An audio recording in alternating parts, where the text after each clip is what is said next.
Welcome to Spain, Poco A Poco. Hey, Tanya. Hey, how's it going? It's going bueno, as they say.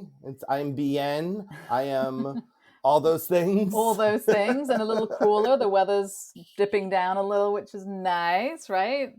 It's dipping down. I mean, I will have to say, 2 nights ago, I was sleeping in a pool of sweat Oh, because our air lovely. conditioner's Oh, broken. God, And thanks then for last sharing. night, I had the window open and I was piling covers on me. And then went to my closet to get a sweatshirt because I was like, whoa, that just changed overnight. It went from 83 at night to, what, I think 58, 59 Yeah, last night. no, it's been delightful.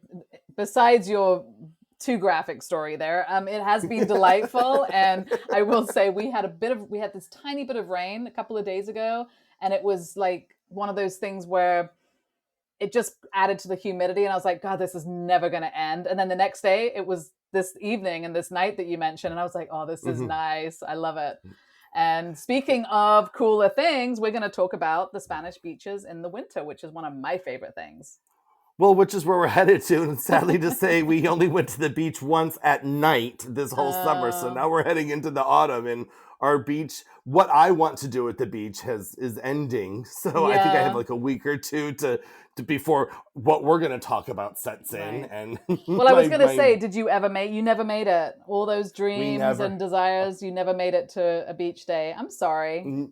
I am pasty white. I am the color that my ancestors would be horrified to see that I am this pale right Well, now. I'd say you don't have to go to the beach to get a tan, but we enjoy the beach a lot just for activities and hanging out. And I think that is maybe something that is a bit more accessible to those that live outside of the city, unless you live in the very beach side of the Valencian city. I think, would that be For accurate? sure. Yeah. Yeah, because we have to take the bus. Like, I'm not going to take a cab there, right? You can take a cab and be there in 5-10 minutes, Mm-hmm. right?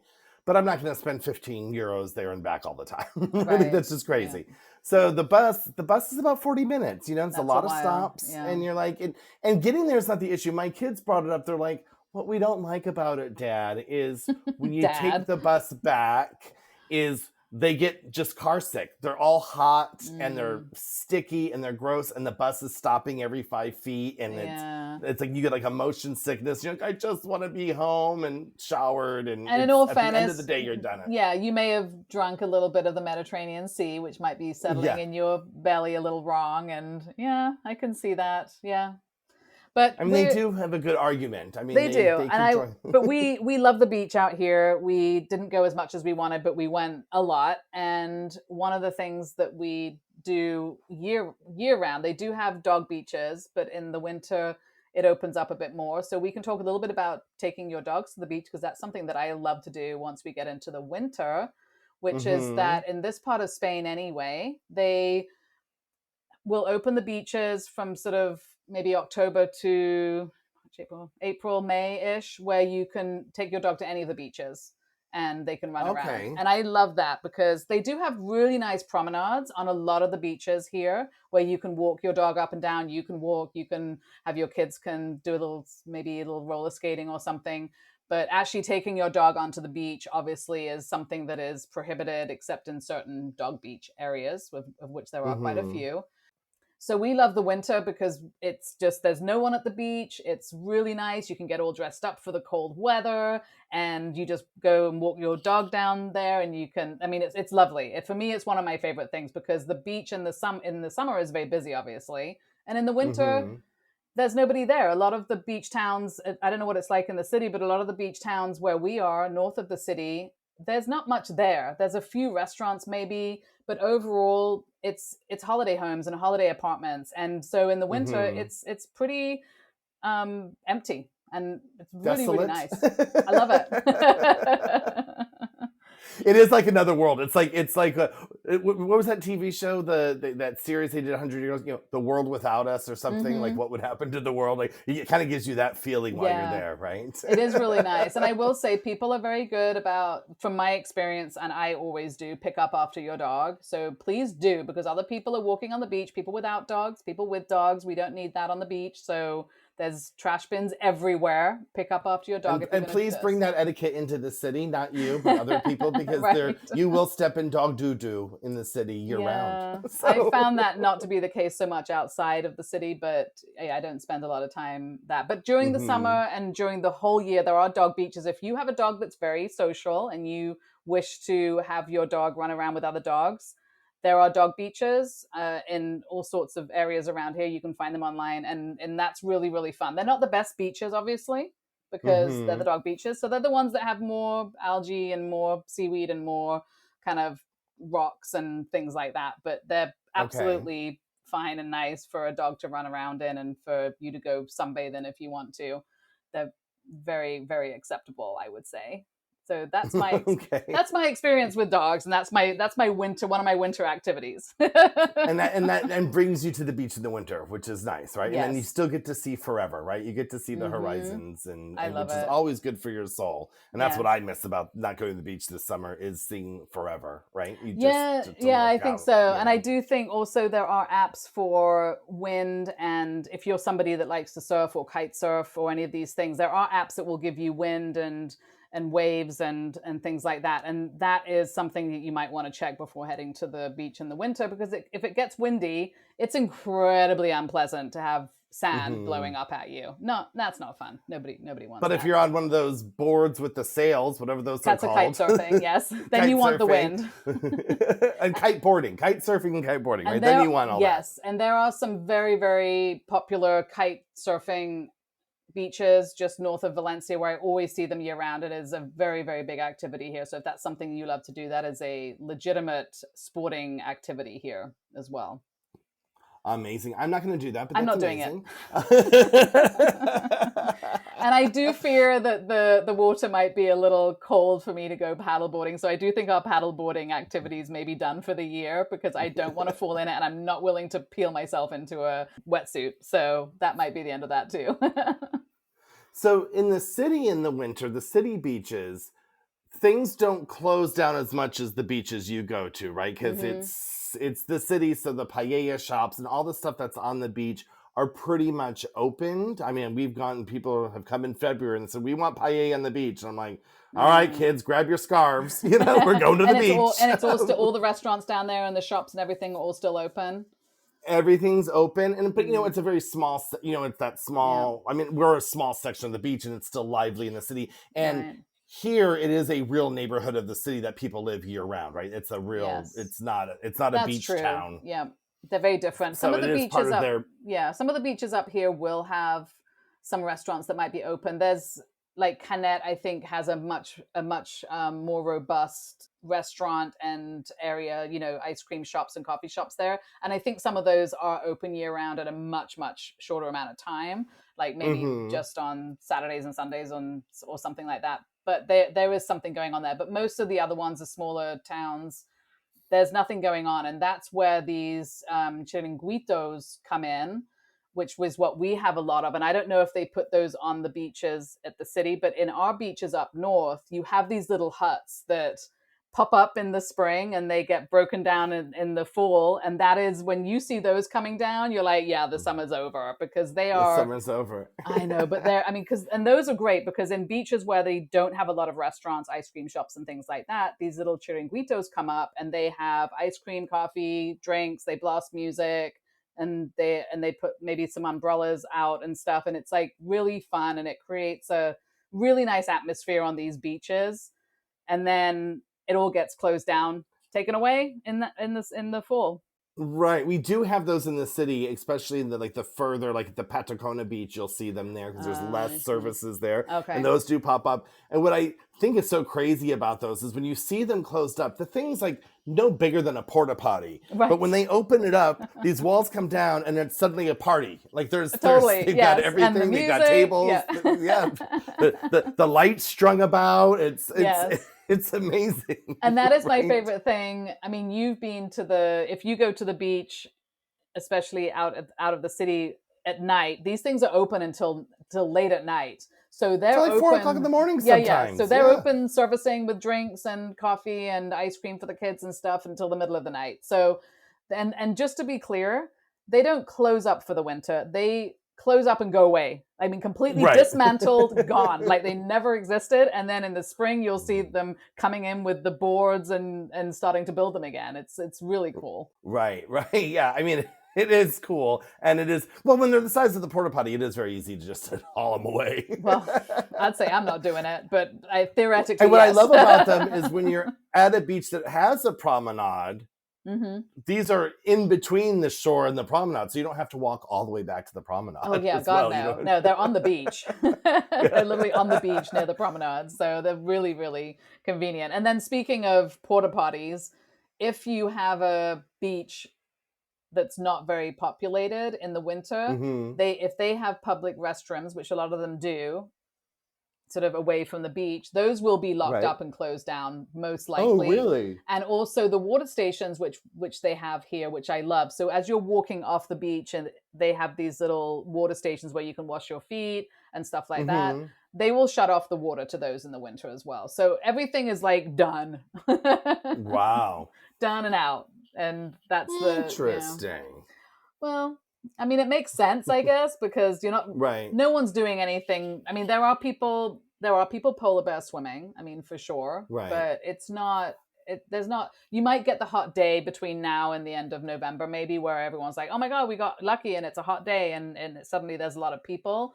But then you're bringing everything with you. You're not expecting a chiringuito or anything to be there to give you any services. So speaking of that last hot day, because the one thing we have talked about before is the weather here in Valencia, and when it's hot, and when it's cold, and they don't blend. You don't get a random 80-degree day in December like I'm used to in California. No, it's not quite like that. Yeah.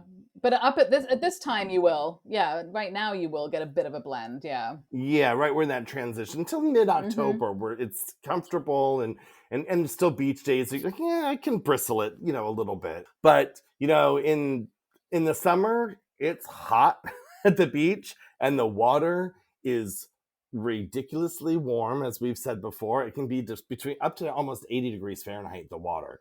But in the winter, it drops to like in the 50s. So the winter, you are making ice cubes. Do you know what I mean? That was a surprise to me, I have to say. Before we moved here, I had only been to the Mediterranean in the summer, and I just had this really ridiculous idea that the water would be swimmable year round. It is not. It's not a ridiculous idea, because that's exactly what I thought, and that's why we moved to Spain. That was part of the thing of like, we're going to be able to go to the beach year round, and we're going to have crystal blue Mediterranean waters, and it's going to be lovely. And then I come here and realize it's either too hot in the water to be refreshing or too cold. Right. I mean, it's a very interesting combination, but it is what it is. And some people love it because there, like we said before, there are people that do polar bear swims, and it does get cold enough. It's in that kind of perfect polar bear swimming temperature around January, February. So I guess if you're a type of person, you have it all here at the end of the day. But I do find that the sweet spot for swimming in the water is September, beginning of October, and like May into June is the sweet spot where the water, I would agree with that, is refreshing. Yes, definitely. Because and when you there's a sweet spot, I think, that happens in the spring, which is nice, where the water's still cold enough, but the weather's getting hot and you're really enjoying the heat coming back. Whereas at this time of year, we're so done with the heat that we are not like, let's go swimming because it's the perfect temperature.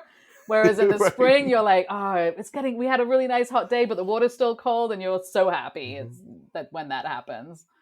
I have to say, we all woke up this morning because of the cold spell, and everyone was in a really good mood this morning. We all got sleep, and we weren't dying.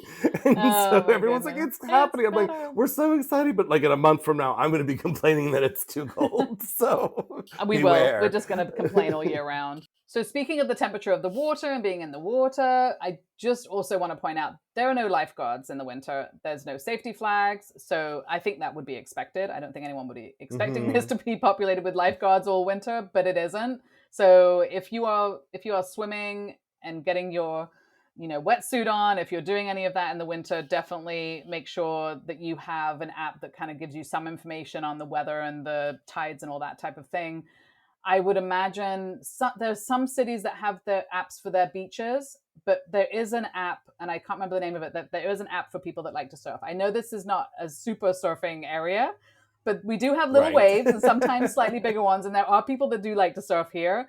And there are apps that follow the waves and all of that you can get really good information about all sorts of things at the beach. And if you're kite surfing, that includes winds and everything. And I would imagine if you're kite surfing, you're probably not that worried about your safety, because that is a very dangerous sport, I think. But you probably still don't want to die. So you can check winds and all these sorts of things on these apps and take care of yourself. Right. There's no lifeguards there for you. Bring a friend.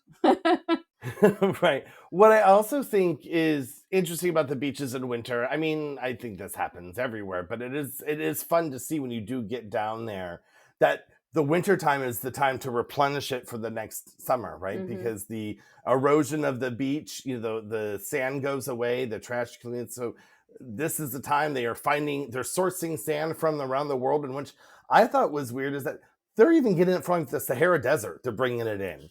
They're bringing it from everywhere. Yeah, and it's the spring when they actually start to bring that. So that's something that when you get to kind of the spring time and you start seeing the new sand coming in, and they're raking the beaches and putting the new sand on, that's when you start feeling like, the summer is coming, right? Right. So that's kind of an indication of that, because you will start to see some of these beaches that you went to in the summer and they were like these beautiful sandy beaches suddenly have a few more rocks on them in the winter. And you're like, what is going on? How did this beach change? And it's not turning into like a rocky beach, but it's suddenly got more rocks. And it's like, where did they come from? Are people throwing rocks on the beach? No, the sand is just blowing out and getting drifted out into sea, and the waves are coming up and getting it. And they do replenish a lot of the beaches. And some of the beaches, I think, like in Barcelona, were not even beaches. They were completely man-made. Right? Yeah, that was completely man-made for the Olympics, and now they spend millions every year. And I think there's even like a protest movement because people are like, "You're wasting our funds on something that we never had in the first place." But yet other Barcelonians are like, "But we love having a beach. But we love having a beach. So why wouldn't you want a beach?"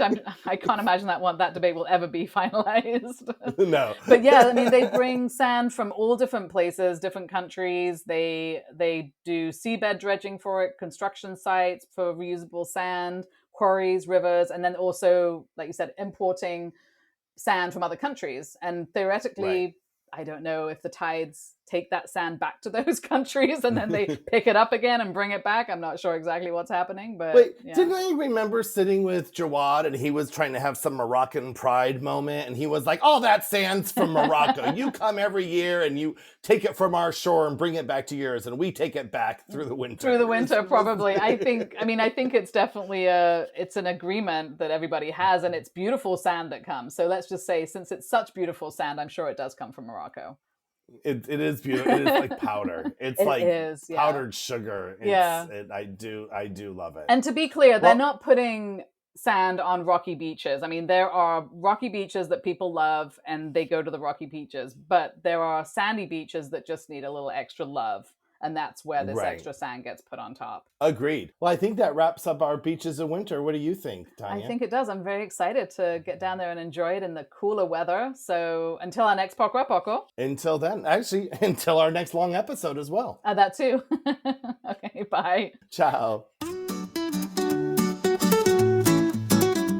Thank you for listening to Our Spain Poco A Poco. Since you love us so much, please do go on to our social media and follow us and like us and subscribe where you're listening, because it really does help us to grow and stick around and do what we are very much enjoying doing. And, give us a shout out on the social medias. Give us a comment on what you would like to hear us talk about. I mean, we like to hear ourselves speak, but we do want to make this, informative for our listeners. Absolutely. Yeah. You can comment on one of our posts, or you can send us a message through our Spain Facebook page or Instagram. So we would love to hear from you. Yes, we would. Till the next episode. Bye.